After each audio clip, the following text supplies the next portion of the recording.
سلام همراهان کانال سالم باشی. استرس جز احساسات رایجیه که شاید در طول زندگی برای شما بارها اتفاق بیفته، اما شاید ندونید که اگه استرس شدید، قوی و از کنترل شما خارج بشه، قادر مشکلاتی رو در سلامت روحی و جسمی افراد به وجود بیاره. به همین سبب راه‌های کاهش استرس برای بازگردوندن آرامش روحی و سلامت جسمی لازمه. در قسمت قبل این ویدیو یک تعداد از این راهکارها رو ارائه دادیم.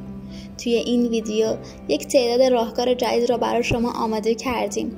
پس تا پایان این ویدیو همراه ما باشید.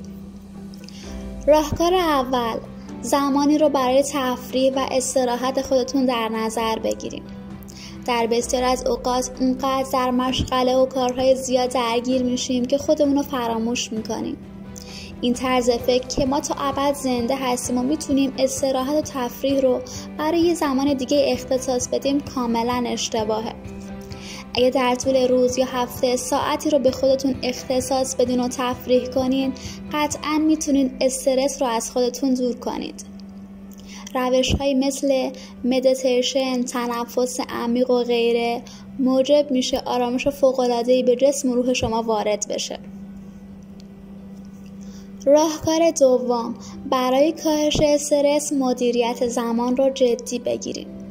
معمولاً زمانی که کنترل زمان رو از دست میدیم، استرس پدید میآید و اوضاع به ناراحتی و نگرانی کشیده میشه. برای مثال هنگامی که برای رفتن به محل کارتون دیرتون شده و کنترل اوضاع و تمرکز خودتون رو از دست دادین، استرس به شما غلبه میکنه. موارد زیر به شما کمک میکنه تا مدیریت زمان داشته باشید. 1. داشتن زمانبندی منطقی. 2. اولویت بندی. 3. بخش بندی برنامه‌های بزرگ. 4. تقسیم وظیفه. راهکار سوم، انتخاب سبک زندگی سالم برای کاهش استرس. ورزش کردن یکی از عناصر و مواردیه که برای سبک زندگی سالم به کار گرفته میشه که میتونید به کمک اون از استرس رها بشید. در ادامه چند مورد که به شما کمک میکنه زندگی سالمی رو داشته باشین رو نام میبریم. 1. رژیم غذایی سالم. 2. کاهش مصرف کافئین و شکر. 3. دوری از دخانیات و الکل. 4. خواب مناسب و کافی. راهکار چهارم، با ماساژ استرس از شما فرار میکنه. در بسیاری از مواقع استرس به گونه‌ایه که در فرد سبب گرفتگی ماهیچه ها میشه. هر دو دستتون رو روی شونه و گردنتون قرار بدین. با کف دست و انگشتاتون خودتون رو ماساژ بدین. فشار دادن محکم با دست باعث آزاد شدن و رفع خستگی شانه ها میشه. با یک دست آرنج و بازوی دست مخالف رو بگیرید و خوب ماساژ بدین. این حرکت رو از بازو شروع کنید و تا انگشتاتون پایین برین و ادامه بدین. حرکت رو برای دست دیگه هم انجام بدین. راهکار پنجم، تغییر نگرش برای کاهش استرس.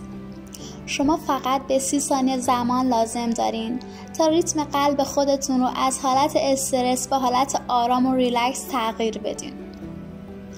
برای این امر میتونید ذهن و قلب خودتون رو به افکار مثبت معطوف کنین. هر کاری که به شما احساس بسیار خوبی میده رو به کار بگیرید. سخن آخر، استرس میتونه برای شما پیامدهای تلخی رو به همراه داشته باشه یا به عبارت دیگه سبب بشه که شما از زندگی اصلی و سالم خودتون فاصله بگیرین و در افکارتون غرق بشین. اما این زندگی ایدئال شما نیست و معمولاً افراد از روند زندگی خودشون ناراضی هستن. در این صورت فرد میبایست با توجه به مواردی که گفتیم عوامل اصلی ایجاد استرس خودش رو پیدا کنه و برای از بین بردن اون اقدام کنه. در انتها توجه داشته باشید که مطالبی که در این کانال ارائه میشه جنبه آموزشی و اطلاع رسانی رو داره و نباید جای خدمات پزشکی تخصصی رو بگیره. از اینکه تا پایان این ویدیو همراه ما بودین بسیار سپاسگزاریم.